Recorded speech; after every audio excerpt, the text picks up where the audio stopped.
The night Alara ran, the moon hung like a wound in the sky, bleeding silver light across the forest floor.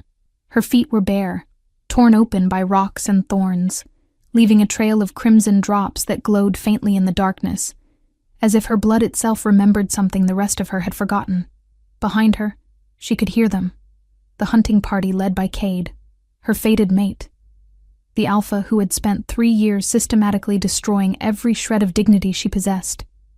His howl cut through the trees, a sound that once made her heart race with something she mistook for love, but now it was just the call of a predator who refused to let his prey escape.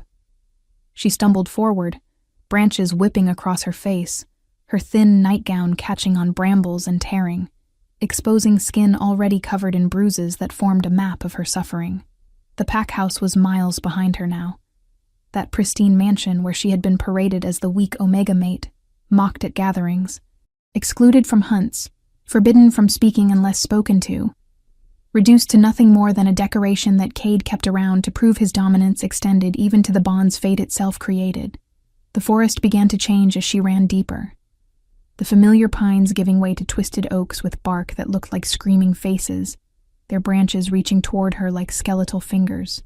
The air grew thick, heavy with a scent that was neither decay nor life, but something caught between, and Alara realized with a jolt of pure terror that she had crossed into the boundary zone, that thin strip of cursed land that separated the pack territories from the Wildlands proper. Every wolf child grew up hearing stories about the Wildlands, how the magic there had turned feral centuries ago when the ancient guardians fell, how creatures that defied nature itself lurked in the shadows, how even the strongest alphas who ventured in either never returned or came back, changed, broken. Speaking of, horrors that made death seem merciful.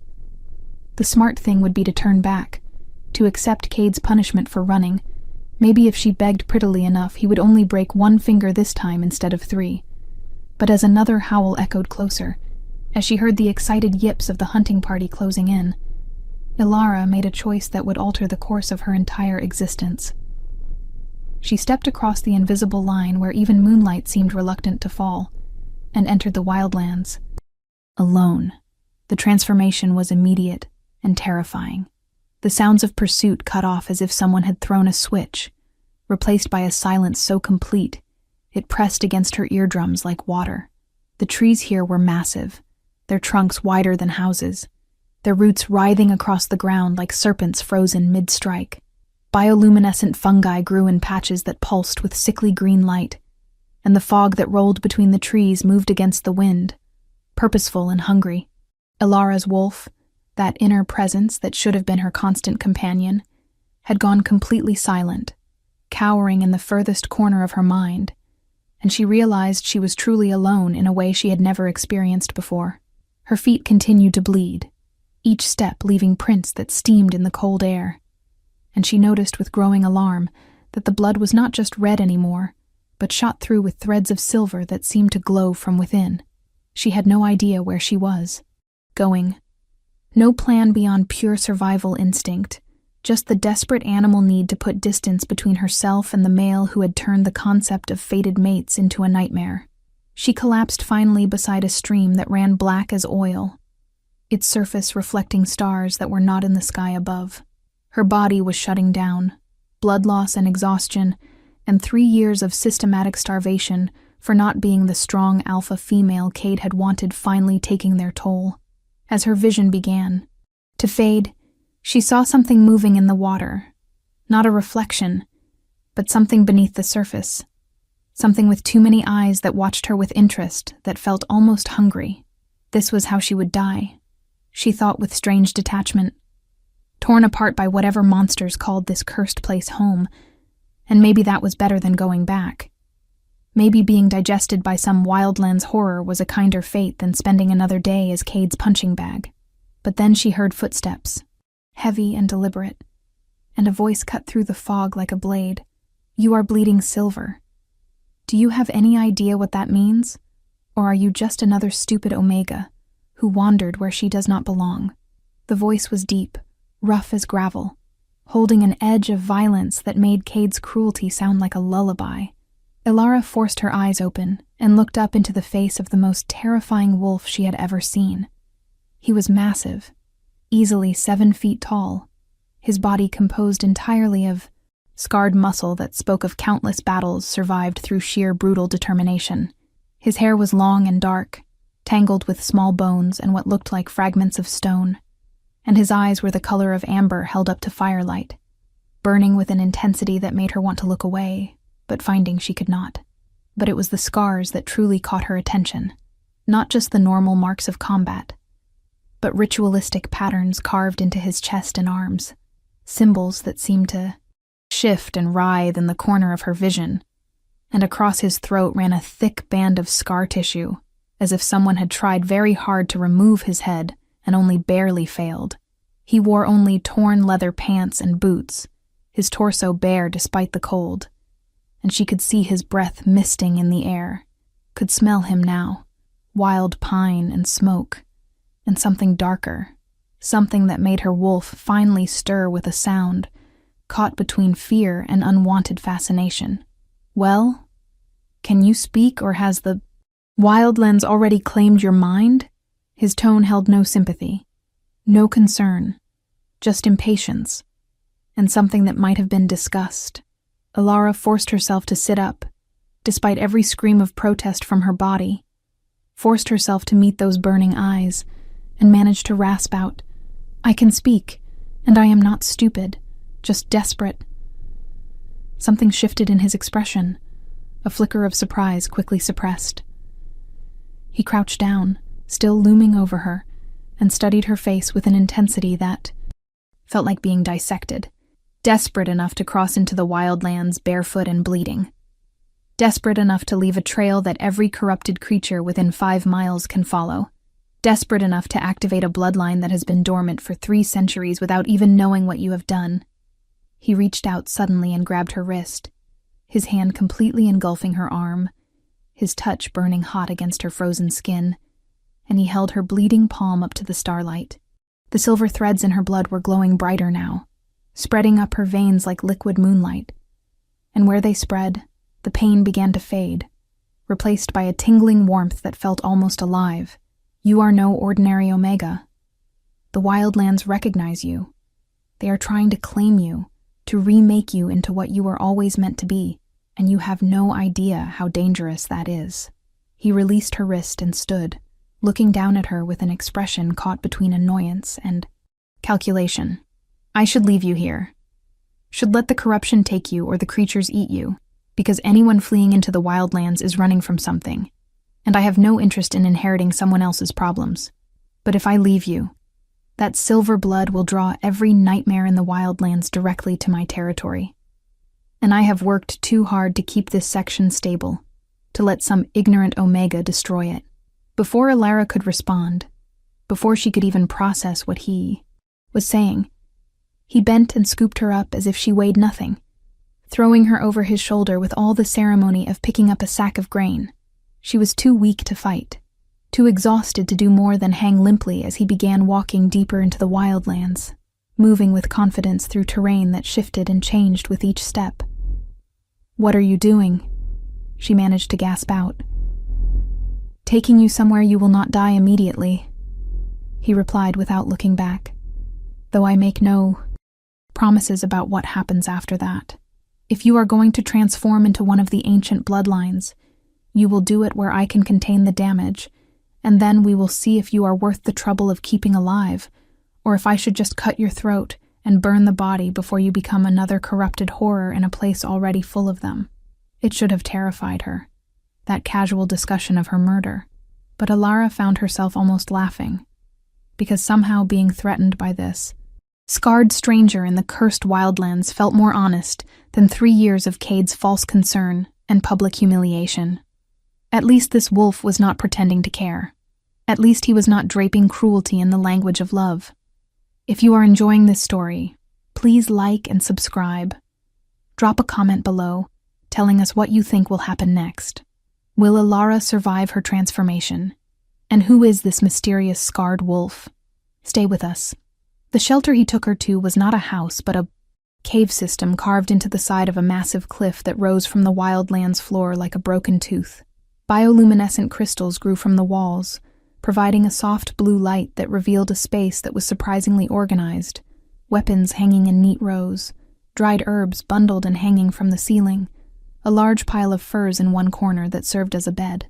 He set her down on a stone slab near the entrance, and she realized with a start that the stone was carved with the same symbols that marked his skin, lines that seemed to pulse with faint light in response to her proximity.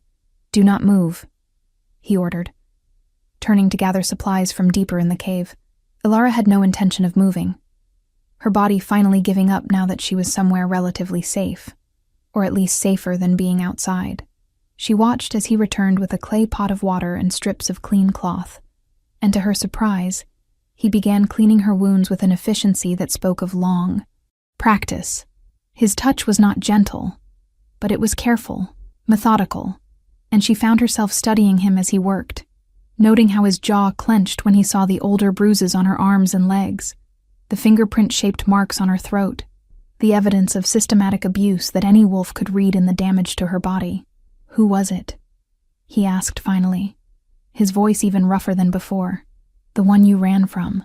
Ilara hesitated, then decided if she was going to die anyway, she might as well. "Tell the truth. My fated mate, Alpha Cade of the Silver Moon Pack. He has been hurting me for 3 years, and tonight he announced at the pack gathering that he was finally going to complete the bond, was going to bite me in front of everyone so they could all watch him claim what fate gave him. I ran instead." She watched his hands still on her ankle, saw the tendons in his forearms go rigid, as if he was restraining himself from something violent. "Your fated mate," he repeated slowly, and there was something in his tone that made her shiver. "The bond you were born to complete, and he hurt you. It was not a question. Every day," she whispered. "In every way except the one that would trigger the bond. He said I was not good enough, that fate played a cruel joke giving him such a weak Omega, but he would make the best of it, would train me to at least be useful." The pack laughed. They all just laughed. The scarred wolf was silent for a long moment, his hands resuming their work, with her wounds. But there was a new tension in his shoulders, a rage simmering just beneath his skin that made the air around him seem to heat. "My name is Thorn," he said finally. "I am the last guardian of the frontier, cursed to patrol the boundaries between your world and mine, to keep the corruption from spreading beyond the Wildlands, to kill anything that tries to cross either direction without permission. I have been doing this for 47 years, since I was 17, since my entire family line was executed for failing in our duty, and I was given a choice between death and eternal service to a cause everyone else abandoned. I have not spoken to another wolf in over a decade. I have forgotten what kindness sounds like. I have become the monster they always said the Wildlands would make me, but I want you to understand something very clearly." He looked up then, met her eyes with an intensity that stole her breath. "If your fated mate crosses into my territory looking for you, I will not simply kill him. I will make him understand every moment of pain he inflicted on you. Will make it last for days. Will make him beg for death long before I grant it. That is not a promise or a threat. It is simply what will happen, because there are laws older than pack hierarchies, and one of them is that mates do not harm mates, and those who break that law forfeit all protection." Ilara should have been afraid of the cold certainty in his voice, should have been disturbed by the graphic violence he described so casually. Instead, she felt something shift in her chest, something that had been curled tight in fear for years beginning to unfold. Someone believed her. Someone was angry on her behalf. Someone thought what happened to her was wrong enough to warrant retribution. "Thank you," she whispered, and meant it with every fiber of her being. Thorn shook his head. "Do not thank me yet. You are not safe. You are changing. The Wildlands have recognized something in your blood, and they are remaking you, and I do not know what you will become when the transformation completes. The old stories speak of wild healers, Omegas born with the ability to purify corruption, to stabilize the barrier between worlds, to walk in places that would drive normal wolves mad. They were the counterpart to the Guardians, the ones who maintained the balance while we fought to protect it.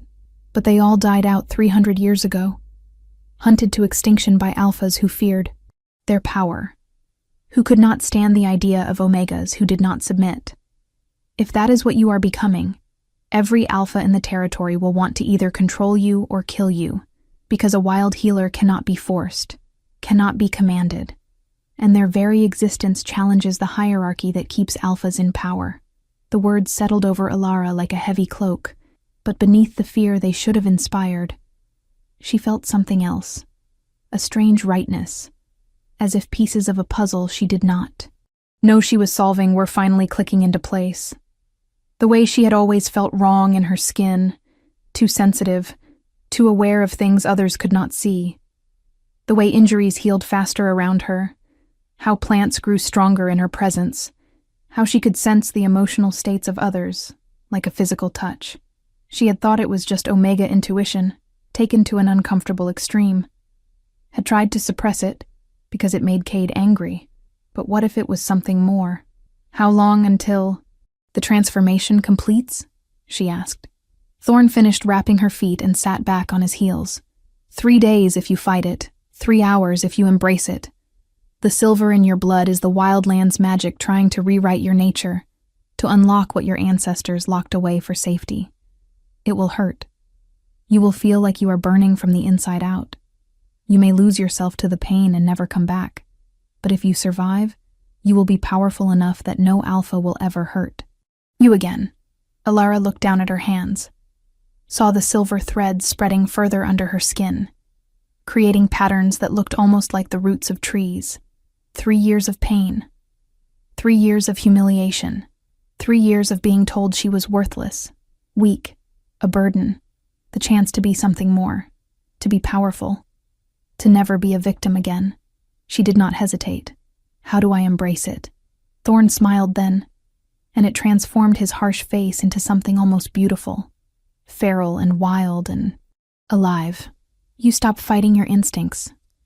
You let the Wildlands in. You accept that you are not what they told you that you were. He stood and offered her his hand. And you trust me to keep you from destroying everything when the power peaks, because it will feel like dying, and your instincts will lash out at anything nearby, and I am the only thing in this territory that can survive your awakening. Alara took his hand, felt the heat of his skin against hers, the calluses and scars that mapped a life of violence in service of protection. Why are you helping me? You said yourself you should just kill me. His expression turned serious. Because I am tired of being alone. Because the Wildlands need a healer as much as they need a guardian. Because you chose to run into hell itself, rather than accept abuse. And that kind of strength deserves to be protected. And because when I touched your blood, I felt something I have not felt in 47 years. Hope. The transformation began an hour later, and it was exactly as terrible as Thorn promised. It started as warmth spreading through her core, pleasant at first, almost comforting, but it built rapidly into searing heat that felt like her blood had turned to molten silver. Alara collapsed onto the fur bed, her body convulsing as the magic rewrote her from the inside out, breaking down what she was and rebuilding it into something new. She screamed until her throat was raw, her back arching as power flooded her system.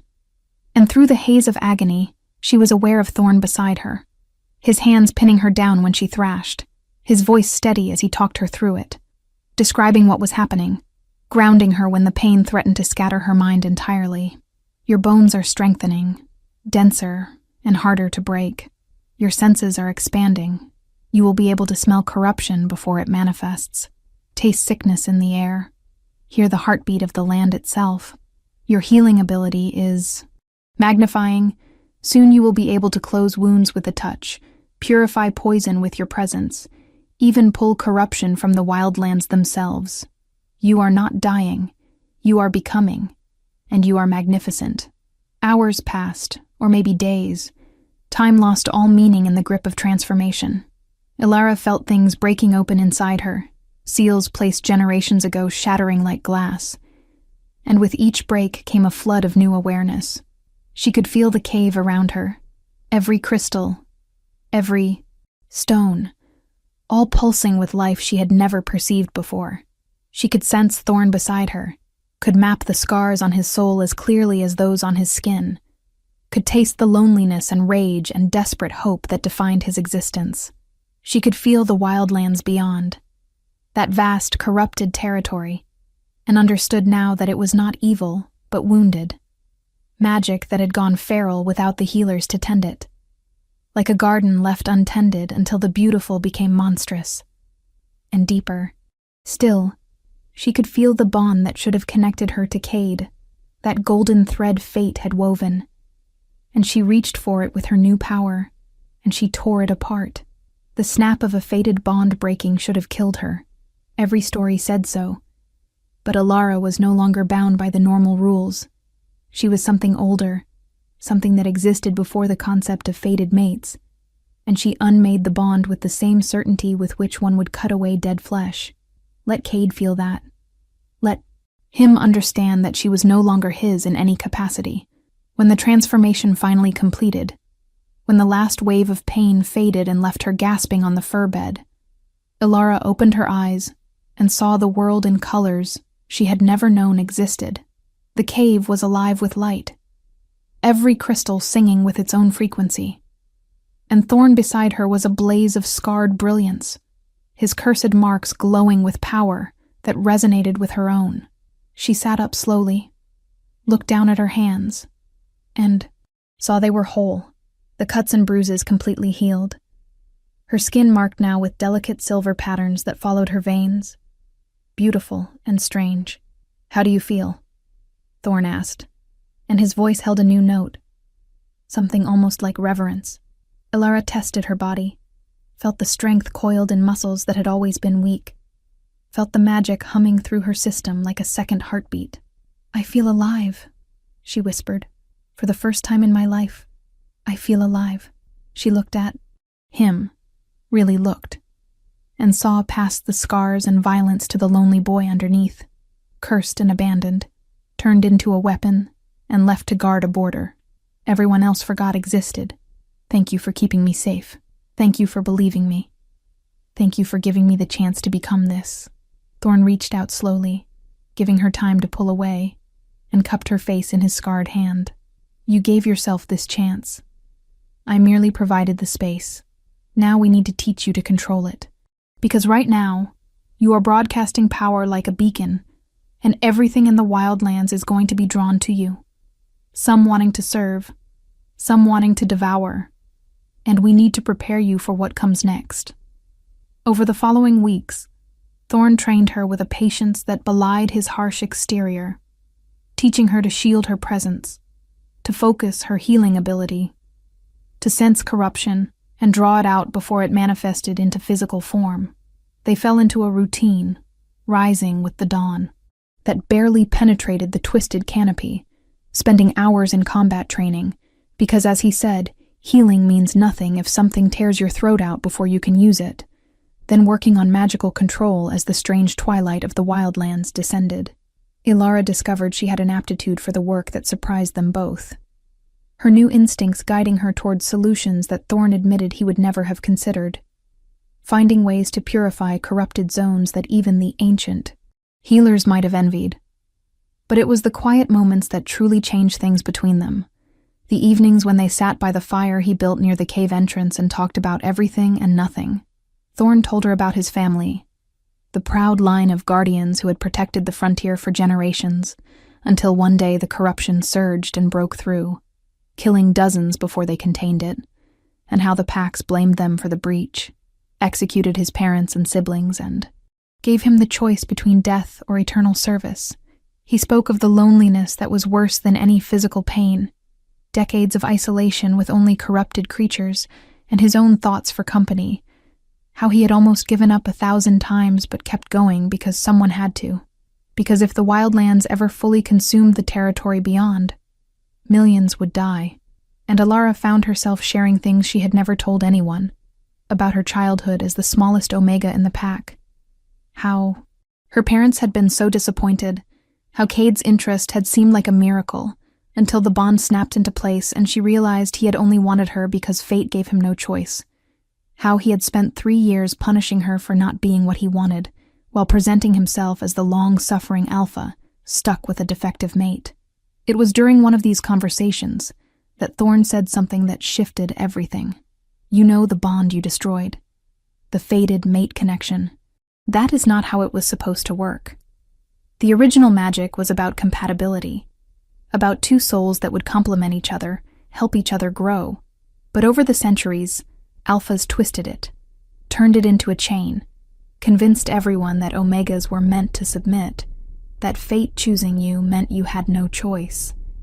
The wild healers refused to accept bonds that felt wrong. They had the power to see the difference between true compatibility and forced connection.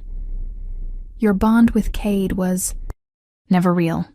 It was corruption wearing the face of fate, and you were right to destroy it. The words settled into Alara like missing puzzle pieces, validating something she had felt but never been able to articulate, and she found herself moving closer to him, drawn by something that had nothing to do with magic, and everything to do with the way he looked at her, like she was powerful and dangerous, and worth protecting all at once. Drop a comment below about what you think of Thorn and Alara's connection. Is this the beginning of something real, or is the Wildlands just playing tricks? Do not forget to subscribe for more. The kiss happened on a night when the Wildlands were unusually quiet. The corrupted creatures that normally prowled the darkness gone silent, as if the territory itself was holding its breath. They had spent the day clearing a particularly nasty corruption bloom, working in perfect synchronization as Alara drew out the festering magic, and Thorn contained it until she could purify it completely, and the effort had left them both exhausted and exhilarated. Sitting by the fire, shoulders touching, Alara found herself studying the line of his jaw, the way the firelight caught in his amber eyes, and when he turned to look at her, when their eyes met and held, the tension that had been building for weeks finally snapped. She leaned in. He met her halfway, and the kiss was nothing like the cold claiming Cade had subjected her to. It was heat and hunger and perfect understanding. It was 2 people who had been alone too long, finding home in each other. Thorn pulled back first, his breathing ragged, his eyes searching hers. We should not do this. You are still healing from what he did to you. I do not want to be another male who takes what he wants without consideration. Alara smiled, fierce and bright, and pulled him back. I am not broken. I am rebuilt. And I am choosing you. Not because fate demands it. Not because I have no other option. But because you see me as I actually am. And that is more valuable than any bond magic could create. They made love on the fur bed, with a tenderness that belied Thorn's fierce exterior, his scarred hands impossibly gentle as he mapped every inch of her transformed body, and Alara discovered that intimacy without fear was its own kind of magic, powerful and healing in ways that had nothing to do with her abilities. Afterward, lying tangled together as the Wildlands hummed around them, Thorn traced the silver patterns on her skin and said quietly, I was not supposed to feel this. The curse that binds me to guardian duty was supposed to numb everything, except the need to protect and patrol. But you have made me feel again, made me remember what it is like to want something beyond mere survival. I do not know if that is blessing or curse. Alara pressed a kiss to one of the ritual scars on his chest. Then we will figure it out together, because I am not leaving, and you are stuck with me now. It should have been their happy ending, 2 broken souls finding healing in each other, building a life in the only place that would accept them both. But the Wildlands were not finished testing them, and neither was the world they had fled. The attack came 3 weeks after her transformation, when Alara was working to purify a corruption bloom near the western edge of Thorn's territory. She felt them before she saw them, the familiar pack signatures burning through her expanded senses like brands, and her blood went cold because she recognized the lead signature, knew it as intimately as her own, despite destroying the bond that connected them. Cade had come for her, and he had brought half the Silver Moon pack with him, 20 strong wolves who should have been too terrified to enter the Wildlands, but were being driven forward by their alpha's will and rage. Ilara ran, not from fear, but to lead them away from the purification work she had been doing, to get them to Thorn. Because, even with her new power, she was not a fighter, and Cade had always been clever about using others to do his violence for him. She found Thorn by the cave, and one look at her face told him everything he needed to know. "How many?" he asked, already reaching for the weapons he kept ready. 20, maybe more, led by Cade. She hated how her voice shook on his name. They should not have been able to cross the boundary. The Wildlands should have turned them back. But something is different. They are not being affected by the corruption the way they should be. Thorn's expression went grim. He has an anchor, something or someone with enough power to protect them from the Wildlands' influence, which means he has been planning this for a while, has been gathering resources and probably making deals he should not make. "Stay here. Stay inside the cave where the wards are strongest, and do not come out until I return." But Ilara shook her head. "I am not hiding while you fight my battles. We are partners, remember? You are the sword, I am the shield. We work together." Before Thorn could argue, the first wolves burst from the tree line, and there was no more time for discussion. The battle was brutal and swift. A clash of old power against new, cursed guardian against pack-trained warriors. Thorn moved like violence given form, his scarred body a weapon honed by decades of fighting corruption made flesh. And everywhere he struck, wolves fell, not killed but brutally disabled, hamstrung and disarmed with surgical precision. But there were too many. They kept coming in waves, and Ilara realized with growing horror that Cade was not trying to win through force. He was trying to exhaust Thorn, to create enough chaos that she would be forced to expose herself. And it worked, because one wolf broke through the line and went straight for the cave, and Ilara had no choice but to step forward, to meet him at the entrance, and when she raised her hand and unleashed the purifying power she had been practicing, the wolf's eyes rolled back and he collapsed. Corruption she had not even realized he was carrying forced out in a screaming torrent. The discharge of power lit up the night like a flare, and suddenly every wolf on the battlefield turned to look at her, and she saw the exact moment Cade's eyes found her through the chaos, saw the obsessive hunger that twisted his handsome face into something monstrous. "There you are," he called, his voice carrying across, the clearing with alpha command that no longer had any effect on her. "My wayward mate who thought she could just leave, who thought destroying our bond meant she was free. Do you have any idea what you cost me? The pack thinks I am weak now, unable to control a simple Omega. They whisper behind my back. They question my authority. You did that. And now you stand there glowing with power that should be mine. That would be mine if you had just accepted your place." He started walking toward her, and his wolves parted to let him through, even though Thorn was still fighting on the edges, trying to break through to reach her. "I know what you are now. I hired a witch to research your bloodline, paid her very well to tell me about wild healers and their abilities. Do you know what she told me? That a healer bonded to an alpha grants that alpha immunity to corruption, makes him unstoppable, gives him power to rival the ancient kings. That is what you could have given me. That is what you will still give me, once I drag you back and complete the bond properly." Ilara felt her power rising in response to his approach, the Wildlands themselves reacting to the threat. Corruption blooms in the surrounding area, beginning to pulse in resonance with her heartbeat. "I will die before I let you touch me again. And even if you could force me to bond, a wild healer cannot be compelled. The magic will not work if my will is not engaged, which means you went through all this effort for nothing." Cade smiled, and it was the smile she remembered from their worst nights together, the one that meant he had planned for her resistance and found it amusing. The witch mentioned that too, about free will and consent. "That is why I brought this." He pulled something from his pocket, a collar of dark metal inscribed with symbols that made Ilara's new senses scream, and she recognized it from the oldest, darkest stories, a binding collar forged in corruption, designed to break a healer's will and make them compliant. "Put this on, and you will want to complete the bond. You will beg me for it, and then I will have everything I need." Thorn finally broke through the line of wolves, bleeding from a dozen wounds but moving with undiminished violence, and he placed himself between Alara and Cade with a snarl that made the air vibrate. "You will not touch her. You will not speak to her. You will turn around and leave my territory, or I will kill every wolf you brought and make you. Watch before I kill you slowly." Cade laughed. "The cursed guardian, still playing protector for a cause everyone abandoned. Tell me, beast, what did they promise you to make you take this posting? What lie did they tell to make you think your service mattered?" Thorn's response was quiet, but it carried lethal certainty.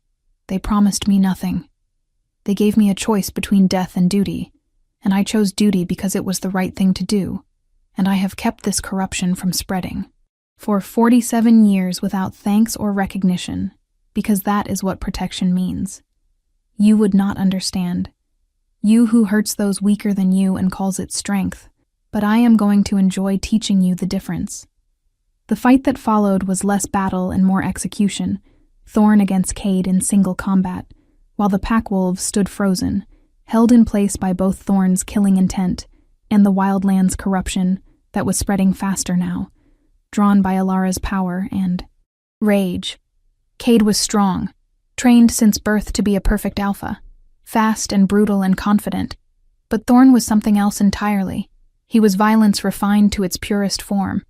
Every movement wasted nothing, every strike designed to cause maximum damage, and within minutes Cade was on the ground, his alpha healing struggling to keep up with the injuries Thorn inflicted with surgical precision. "Please," Cade gasped, and it was the first time Alara had ever heard him beg. "Please, I am sorry. I did not understand. I will leave. We will all leave. Just let me go." Thorn looked back at Alara, and she saw the question in his eyes, saw him giving her the choice of mercy or vengeance. Alara walked forward, knelt beside her former mate, and looked into his eyes. "You taught me that Omegas are weak, that we exist to serve, that we have no value beyond what Alphas grant us. You were wrong about all of it. I am not weak. I am not yours. And you do not get to walk away from what you did with just an apology." She placed her hand on his chest, and she let her power flow, not to heal, but to reveal, forcing every corrupt thing inside him to the surface, every twisted belief, every moment of cruelty, every time he chose violence over compassion. And she made him feel it all at once, made him experience in minutes what she had endured for years. Cade screamed, his body convulsing as his own darkness was turned inward, and when she finally released him, he lay shaking and broken, not physically damaged, but psychologically shattered. Every illusion he held about his own righteousness stripped away. "Go," she said softly. "Go back to your pack and live with what you are. And know that if you ever come near me again, I will not stop with revelation. I will unmake you entirely." The pack wolves gathered their alpha and fled, dragging him back toward the boundary, and Alara watched them go with a sense of completion that had nothing to do with revenge and everything to do with justice. If this story is resonating with you, please hit that like button and subscribe to our channel. We have many more supernatural romance stories coming your way. In the aftermath of the battle, as Thorn cleaned his wounds and Alara worked to contain the corruption that had spread during the fight, they did not speak much, but they did not need to. Their shared understanding had grown beyond words. That night, lying together as the Wildlands settled into their strange peace, Alara said quietly, "I need to do more than just maintain your territory. I need to start healing the Wildlands properly, need to push back the corruption systematically, need to do the work the old healers did before they were hunted to extinction. Will you help me?" Thorn pulled her closer, pressed a kiss to her temple. "I have been waiting 47 years for someone to ask that question. Yes, I will help you. We will heal this place together. We'll turn it from a graveyard of broken magic into something beautiful again. And maybe, when we are done, we can find the other corrupted zones, the other places where guardians are struggling alone, and we can give them what we found. Partnership, purpose, hope. The work took years, slow and dangerous, pushing back corruption that had been festering for centuries. But Alara and Thorn approached it with patience born of understanding that some damage takes time to heal. they discovered other survivors in the deep wildlands, wolves who had fled pack territories for various reasons, and Alara offered them the same thing Thorn had offered her: sanctuary and the chance to become something more. Slowly, a new community formed around the cave, built on principles of mutual aid rather than hierarchy, where strength was measured in what you contributed rather than who you dominated. Thorn trained them in combat and defense. Alara taught them to sense and purify corruption, and together they created something unprecedented. Society that existed outside pack law, that welcomed anyone willing to work toward healing rather than power. News of the healer and her guardian spread, whispered stories in pack territories about the Omega, who walked where wolves feared to go, who could cure corruption with a touch and unmake alphas with a word. Some packs sent representatives seeking alliance, others sent threats demanding submission, but Alara and Thorn turned away both with equal firmness. They were not building a new pack to compete with the old. They were creating an alternative, a place where the wounded could heal and the different could belong. 3 years after Alara's transformation, on a night when the Wildlands glowed with purified magic and the corruption had been pushed back to barely a fraction of its former reach, Thorn knelt before her by the fire and offered her a necklace he had crafted himself, stones from the Wildlands woven together with his own hair in patterns that echoed her silver markings. "This is not a collar or a bond or a claim," he said softly. "This is a promise that I will stand beside you as your equal, that I will protect what we are building, that I choose you every day, not because fate demands it, but because you are the best thing that ever walked into my cursed life." Alara took the necklace with tears streaming down her face, not from sadness, but from overwhelming joy, and she pulled him up to kiss him as their community cheered around them. "I choose you, too," she whispered against his lips. "Every day, every moment, I choose you." They held a ceremony that night that was nothing like a traditional pack bonding. Instead, it was a celebration attended by everyone they had helped, marked not by dominance and submission, but by mutual vows of partnership and respect. And when it was done, Alara stood before her people, no longer the weak Omega who fled barefoot into darkness, but a powerful healer who had remade herself and was now remaking the world around her. And she felt complete in a way she never had before. The work continued. There were always new corruption blooms to clear, always new refugees seeking sanctuary, always new challenges as the pack struggled to adapt to the existence of a thriving community that rejected their hierarchies. But Alara and Thorn faced it all together, sword and shield, violence and healing, two broken pieces that fit together into something stronger than either could have been alone. Epilogue. 10 years after Alara crossed barefoot into the Wildlands, the territory had been completely transformed. Where corruption once festered, now gardens grew, their flowers glowing with gentle magic. Where only Thorn patrolled alone, now dozens of trained guardians and healers worked in partnership, maintaining boundaries and purifying what darkness remained. The cave had expanded into a proper settlement, houses built into the cliff face, communal spaces where people gathered to share meals and stories, a school where young wolves learned that strength came in many forms, and all of them were valuable. Alara stood at the highest point, looking out over everything they had built, one hand resting on her swollen belly where their first child grew, a daughter who would be born into a world her parents created rather than one they inherited. Thorn appeared beside her, sliding an arm around her waist, and together they watched the sun set over the Wildlands, turning the twisted trees to gold and shadow. "Do you ever regret it?" he asked quietly. "Running into the dark instead of accepting what they said your fate was?" Alara leaned into him, smiled up at the male who had helped her become everything she was meant to be. "Not once. That night I ran.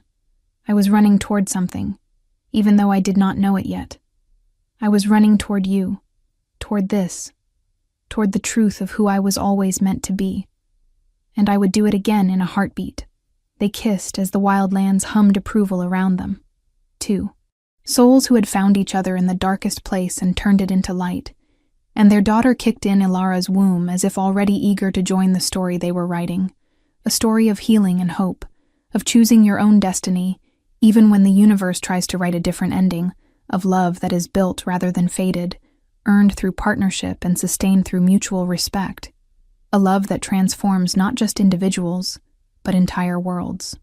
Thank you so much for joining us on this incredible journey. If you loved this story, please like, subscribe, and share it with anyone who needs to hear about Ilara and Thorn's transformation. Drop a comment telling us your favorite moment, and check out our other supernatural romance stories. Until next time, remember that sometimes the darkest paths lead to the brightest destinations, and true strength comes not from dominance, but from the courage to become who you were always meant to be.